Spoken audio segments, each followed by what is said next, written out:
Assalamualaikum warahmatullahi wabarakatuh. Saya Agistiani Putri, mahasiswa Universitas Nusa Putra, program studi pendidikan guru sekolah dasar. Di sini saya akan mempresentasikan tugas untuk memenuhi mata kuliah landasan pendidikan. Saya memilih sesi ke-13, yaitu materinya tentang landasan biologis pendidikan. Sejarah landasan biologis pendidikan. Landasan biologis pendidikan berfokus pada pengaruh aspek biologis terhadap proses pendidikan. Ini mencakup pemahaman tentang perkembangan fisik dan mental peserta didik, serta bagaimana pertumbuhan biologis mempengaruhi kemampuan belajar mereka. Misalnya, ukuran otak manusia yang lebih besar dibandingkan hewan memungkinkan kemampuan berpikir itu yang lebih kompleks, sehingga pendidikan harus disesuaikan dengan tahap perkembangan siswa. Sejarahnya mencakup penelitian tentang genetika dan perkembangan otak, yang menunjukkan pentingnya penyesuaian metode pengajaran berdasarkan perkembangan biologis. Kemudian ada pengertian landasan biologis pendidikan. Landasan biologis pendidikan adalah asumsi-asumsi yang bersumber dari kaidah-kaidah biologi yang menjadi titik tolak dalam pendidikan. Ini mencakup pemahaman tentang perkembangan fisik dan mental peserta didik, serta pengaruh faktor hereditas dan lingkungan terhadap proses belajar. Landasan ini penting untuk merancang metode pengajaran yang sesuai dengan karakteristik biologis siswa, seperti perkembangan motorik dan perspektual, sehingga pendidikan ini dapat berjalan efektif dan sesuai dengan kebutuhan individu. Tujuan landasan biologis pendidikan: menyesuaikan metode pembelajaran, memastikan bahwa metode pengajaran yang digunakan sudah sesuai dengan tahap perkembangan fisik dan mental siswa. Kemudian meningkatkan efektivitas pembelajaran. Dengan memahami bagaimana faktor biologis mempengaruhi kemampuan belajar, pendidik dapat meningkatkan efektivitas proses. Yang ketiga, mendukung pertumbuhan holistik. Memfasilitasi pertumbuhan tidak hanya dalam akses akademis tetapi juga dalam perkembangan sosial dan emosional siswa. Fisiologi manusia.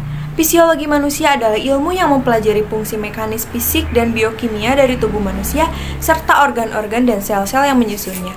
Setiap sistem organ seperti sistem peredaran darah, pencernaan, dan saraf, mereka saling berinteraksi untuk mempertahankan homeostasis tubuh.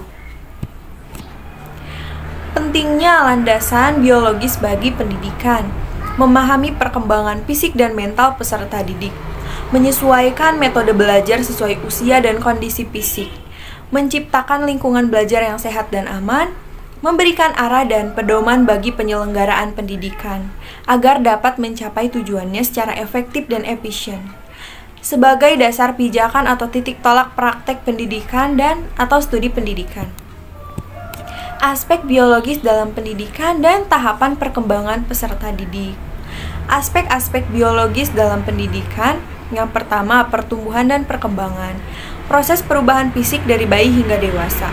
Yang kedua, perkembangan otak dan syaraf, kematangan otak mempengaruhi kemampuan berpikir.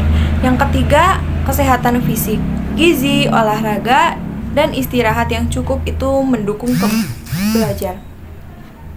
Yang keempat, perbedaan individu. Setiap anak tumbuh dan berkembang dengan kecepatan yang berbeda-beda.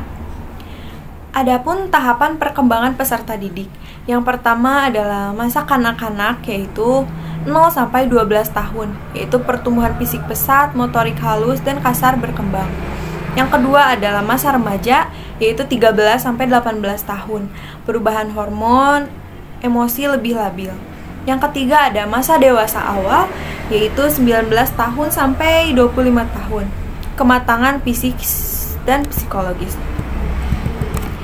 Implikasi landasan biologis dalam pembelajaran: pengaturan jadwal disesuaikan dengan kebutuhan istirahat dan konsentrasi, pemberian gizi seimbang, makanan sehat juga mendukung kemampuan belajar, penerapan metode aktif menyesuaikan dengan energi anak yang tinggi, fasilitas sekolah aman, menghindari resiko cedera bermain atau saat belajar. Kesimpulannya adalah landasan biologis pendidikan mengarah pada pemahaman bahwa perkembangan fisik dan mental individu itu sangat dipengaruhi oleh faktor biologi seperti genetik, hormon, serta struktur dan fungsi otak.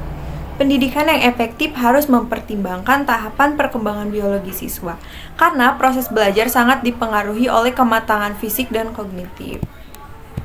Sekian dari saya. Terima kasih, mohon maaf bila ada kesalahan. Wassalamualaikum warahmatullahi wabarakatuh.